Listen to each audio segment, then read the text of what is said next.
Hello and welcome to Filibustering History, a podcast series where we discuss what historians do with their lives. I am Rob Denning, lead faculty for the history programs at Southern New Hampshire University's College of Online and Continuing Education.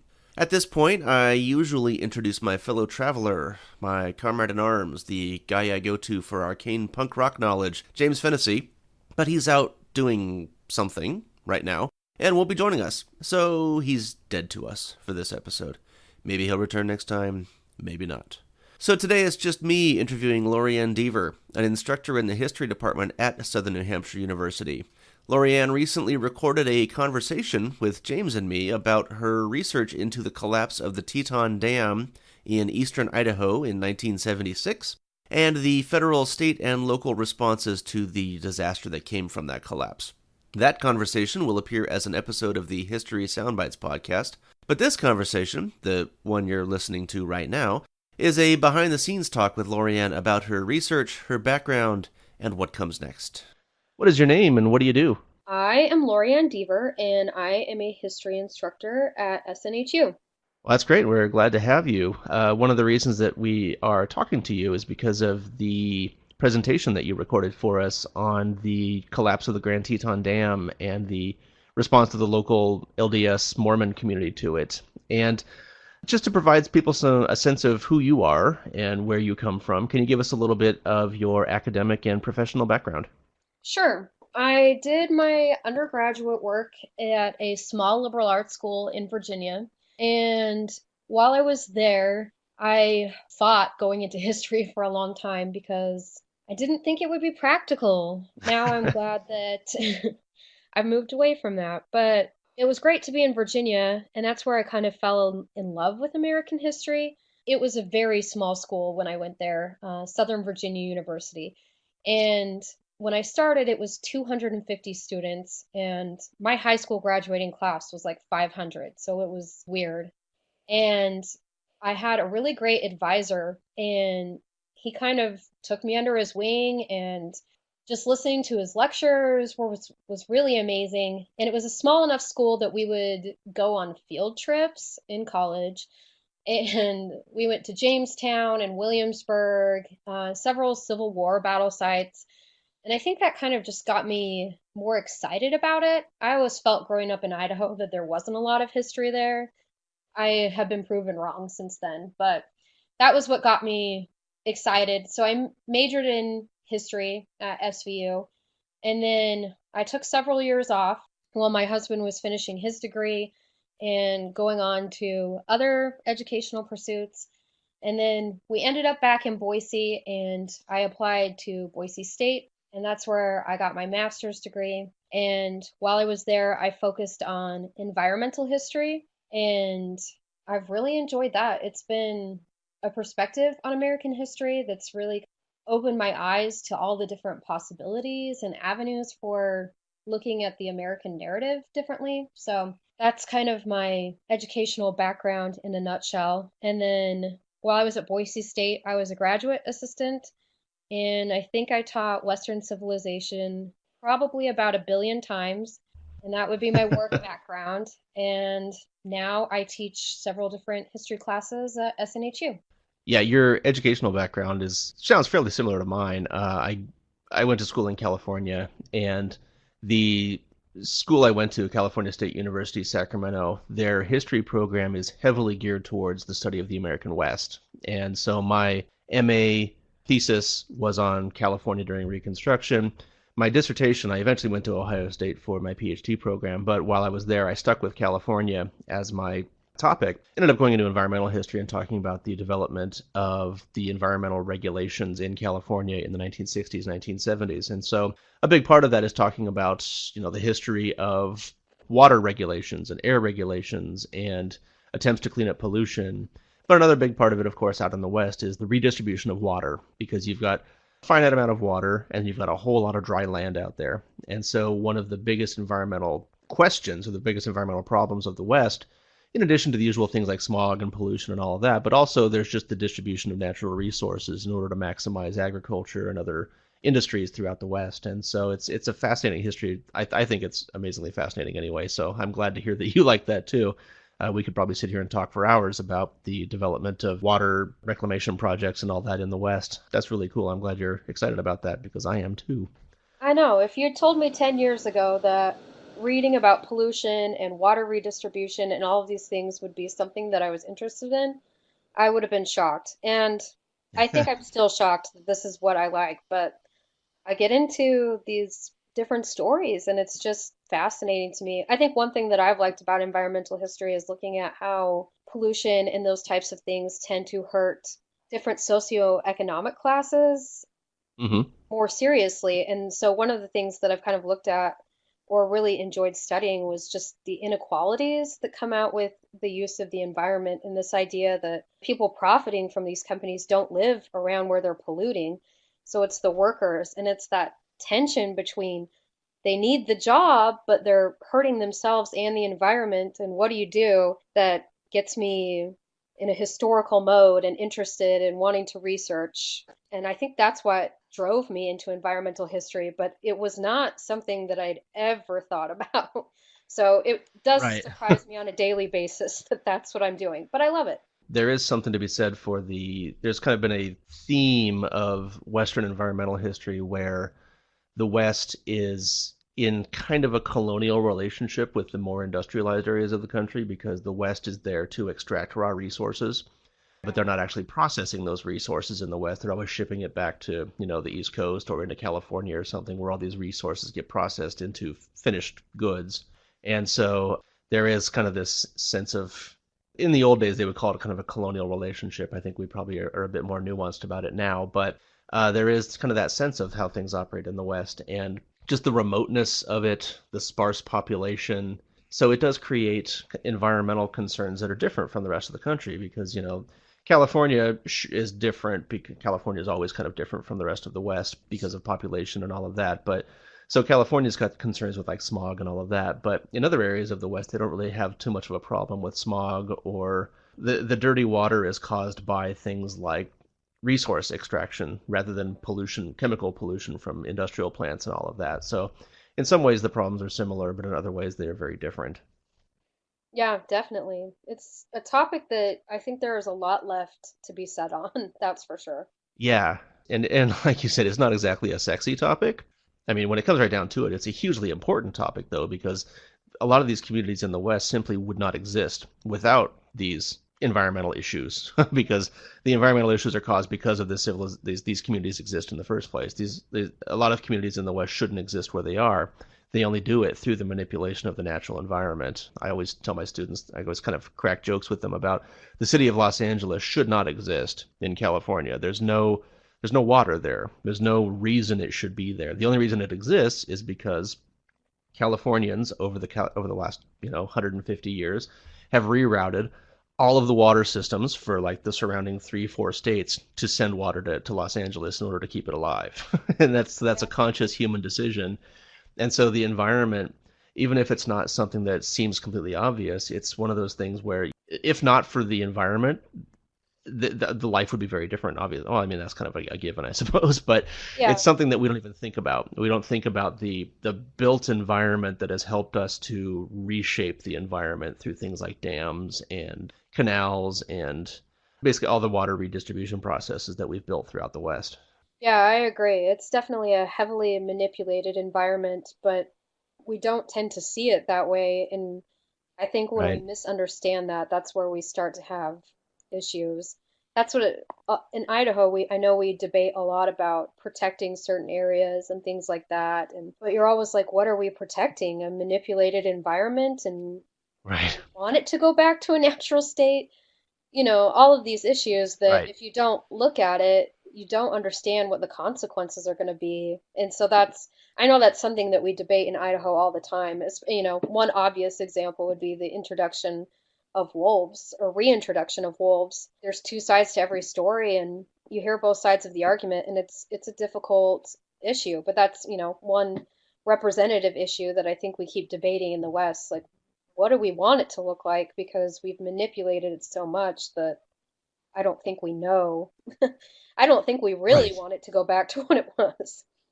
No, right, because if we let it go back to the true environment that existed before humans lived here, then humans wouldn't be able to live here anymore Yeah. because we don't have the right water in the right place and all of that. We only exist because of all the man-made changes to the environment. So yeah, basically we just have to pick which version of the man-made environment do we want to conserve and, maintain for future generations, because which creates a whole different thing, because future generations are going to think, oh, this is like the natural West, when in reality, the natural West doesn't look anything like basically any version that we could preserve at this point without just getting up and leaving completely. Yeah, definitely. So this was the Teton Dam and the Mormon response was the topic of your MA thesis, correct? Yes. And are you thinking of kind of sticking with this? Or are you going to conduct more further research into this topic, or do you think you may eventually move on to something else, or what does the future hold for you? So I am doing a panel on the Teton Dam for the Mormon History Association conference in June, which is actually in Boise. Works out great for me. Nice. And I've been working on trying to narrow it down into a presentation, which is kind of hard. And then I just got accepted to speak at another panel at the end of March, and I branched out into looking into the environment in the Civil War, which is what my mentor at Boise State, Lisa Brady, did. And she kind of wrote one of the bigger books about just the environmental destruction of the Civil War. And so Mm-hmm. I'm taking a little piece of that and looking at kind of the mental impact of the Union's strategy of trying to destroy the Shenandoah Valley during late 1864. Historian Mark Neely has said if you look at the actual destruction and the records, it really wasn't this big burning that everybody talks about. They call it the burning of the Shenandoah. And he's Yeah. like, this isn't true. And so for me, that was kind of interesting. I was like, why would everybody continue to refer to it as that? And so I'm looking at 19th century environmental ideals. And one of the things that I came across was that for them in the 19th century, a lot of people in the South would have seen a cultivated field, and that would have been their environmental ideal. Nature that is Mm-hmm. being used properly, nature that's being harnessed, subdued. And so to see And it turned productive. into a wilderness or, destroyed was something that got at their identity. And so I think that's why you see this discrepancy in what actually happened and then their perception of it. So I'm presenting that at the end of March at a conference for my mentor who taught at SVU for 21 years and he's leaving. And so we all pick topics based on things that he's interested in. So I'm trying to combine my interest with the environmental side and his interest in the Civil War. It was fun to get into that. I didn't really want to touch the Civil War at all, ever. There's so many people who are experts, and so I was a little leery of it, but it was fun to get into something new and not dam related for a little bit. Yeah, the Civil War is intimidating just because of the sheer volume of books that have been written. It's that seems to be one of the topics that feels like everything has been covered on it, but obviously there are different ways to go with it, and so I think you'll be fine with it. I think that's a really interesting topic. I haven't heard of much discussion of that aspect of the Shenandoah Valley. I like that you're combining kind of the environmental perspective with also the, I don't know if you'd want to call it like a psychohistory, but if you're talking about kind of the mentality of the people that involved, I think it's really interesting to look at it from that perspective. That seems like, to use the cliche, fertile ground. Exactly. And they would have loved that cliche, so it works. Yeah, exactly. Yeah, what can I say? All right, well, all that sounds great. Do you have anything to recommend to us today? Yeah, so I have a couple of books that I just finished, and I feel like they go together, so I'll just mention them in the same discussion. But the first one is The Half Has Never Been Told: Slavery and the Making of American Capitalism, and that's by Edward E. Baptist. And then the other one is The Other Slavery: The Uncovered Story of Indian Enslavement, and that's by Andres Resendez. I read these two books at about the same time, and the first one that I mentioned talks about American chattel slavery in a way that I had never put it all together. And so he says that he's going to talk about capitalism, and he shows just how dependent not just the American economy was, but if you look at all of our trading partners in the 19th century and even before, so we're looking at Europe and Africa, and how dependent all of those systems were on American slavery, we should really probably take a look at how we talk about slavery. And one of the things that really kind of changed my mind, and I hate to admit this, but I had always, in talking about slavery, said, oh no, it wasn't profitable. It was a very outmoded form of labor and it hurt the Southern economy. And this author, Baptist, came out and said, no, actually, it was incredibly profitable. And he talks about all the different ways that he calls them enslavers. So the white masters would get labor out of their slaves, and shows that when we talk about it in this way, that it was profitable, then we get rid of the argument that, well, inevitably it would have died out. And so he shows the necessity of why we had to have the Civil War. And so, I mean, that was one of many insights that I got from the book. And I think it really kind of shattered some of the myths that even I, who I thought I'd read a lot about it, had apparently been carrying around. And then the other book that I mentioned, which was called The Other Slavery, looks at American Indian enslavement from the time of Columbus on. And I had no idea that because there were no laws about enslaving Native Americans, either for or against, and that there just wasn't this legal code that you found like with African American slavery, that Native American slavery persisted into the early 20th century, and it looked different than African slavery, but the things that were going on around it, you have some of the same negative consequences and just kind of the heartrending individual stories. But I felt like those two books kind of really changed the way that I will approach slavery in my classes in the future. I teach History 314, which is European conquest of the New World. And we talk a little bit about Native American slavery, but I felt like now I'll have so much more to offer on the discussion board when that comes up, because there was just so much I didn't know. So that's my reading insights recently. Yeah, those sound really good. I would like to check those out. I've encountered the general arguments behind those, but I haven't actually read the books yet, so I will put those on my list, my ever-growing, ever impossible to get through list. But yep, they'll be on there. Yeah, I have one of those too. Yeah. My recommendation is actually fairly, it's in the same vein. The Southern Poverty Law Center put out a new report at the end of January called Teaching Hard History, where they are talking about how we teach history at the grade school level.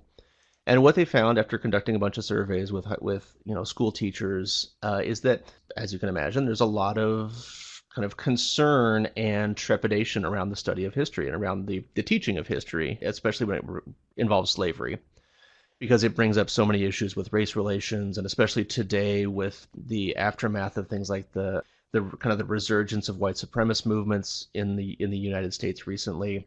There's just kind of a general concern over what we can say about slavery without making people angry, and how do you do that in this kind of racially charged environment that we live in.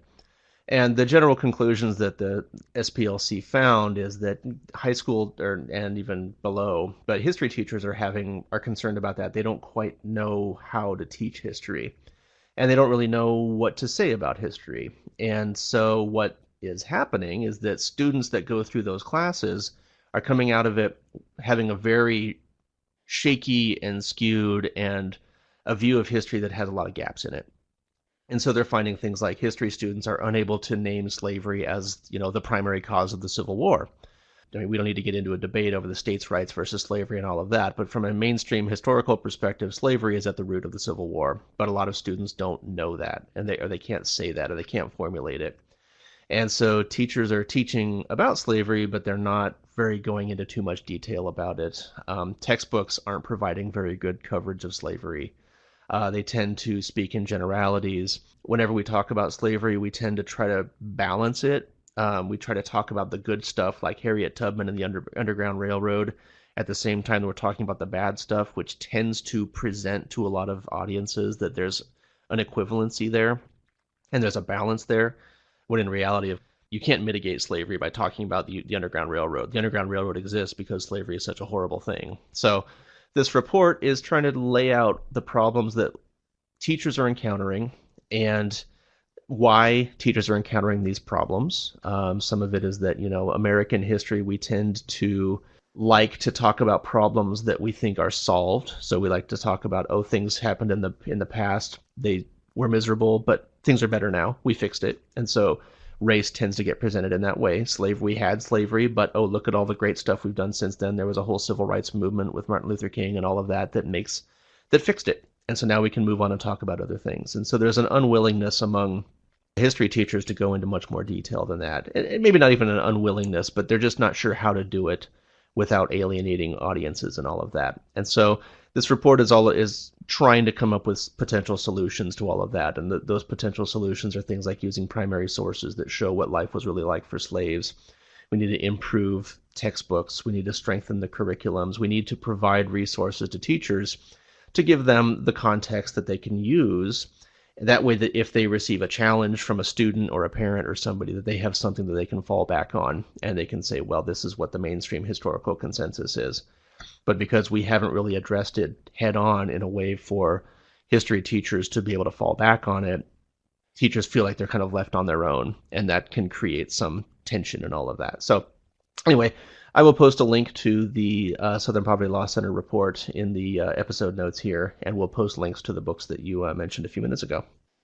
Great. Yeah, I'll have to check that article out. It sounds really interesting, and that's something I've been thinking about too. It's hard to know how to approach the subject. And so to know that somebody is making an effort to at least open a line of discussion, I think is a great way to start. Yeah. Well, thank you, Lauriann, for joining me today. Yeah, thanks, Rob. And thank you all for joining us today. If you have any questions or comments on this podcast or suggestions for future episodes, as always, send me an email at snhuhistory@gmail.com. For the AWOL, James Fennessy, and Lauriann Deaver, I'm Rob Denning. Bye-bye.